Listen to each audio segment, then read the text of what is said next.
Hello everyone, it's Sandra here, and I'm here with my sister Wendy, and we're on a blustery day. Big change in temperatures for us, but an even bigger change for these worms. We had them in our greenhouse up until very recently, and then I think I told you and I posted videos saying that it was getting way too warm in there.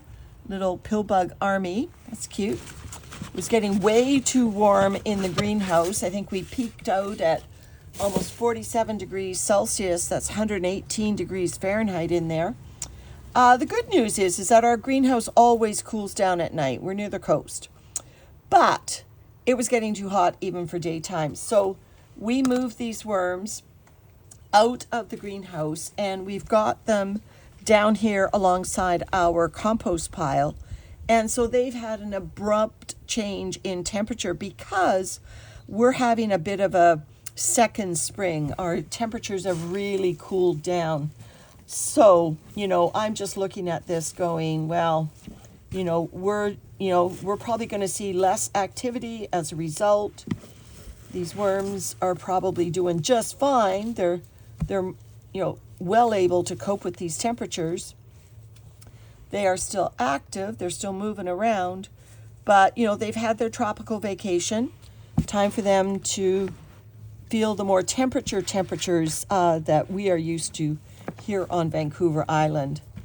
So this bin is the bin that went through those Easter peeps and the onion, and now the worms are this is just now a normal worm bin. And so you can see that they're still happy and active. There's no sign of that newspaper shred that I put in here a few weeks ago. The vermicompost is still that light, fluffy, almost looks like peat moss here. I don't use peat, so it looks like that because I think the moisture is kind of light and fluffy. Really easy for me to dig up this bin. No more compression happening. I think getting it out of the heat also helped.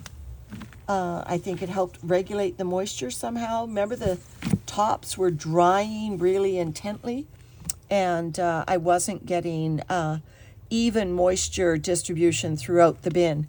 So because this is just a normal bin now, I can just treat it like any other worm bin. It's outdoors and will remain outdoors through the summer, and especially until we find our new home.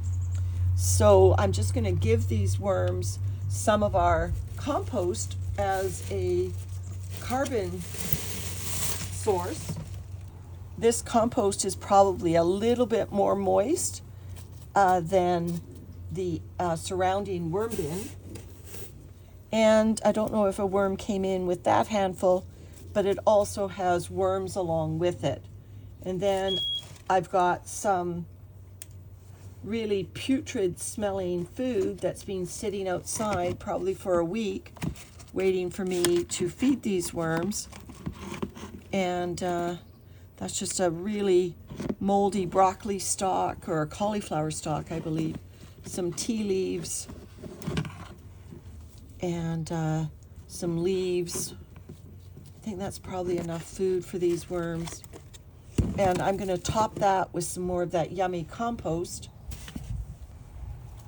So the compost has some oak leaves visible in it, has some worms that obviously live outdoors all year round here on Vancouver Island. Now this is just a little red composting worm. We may find some of our Vancouver Island worms in here. There certainly may be some cocoons in here. That's, an abrupt change of temperature for these worms, but they are doing just fine. There's no sign of them bolting around the edges.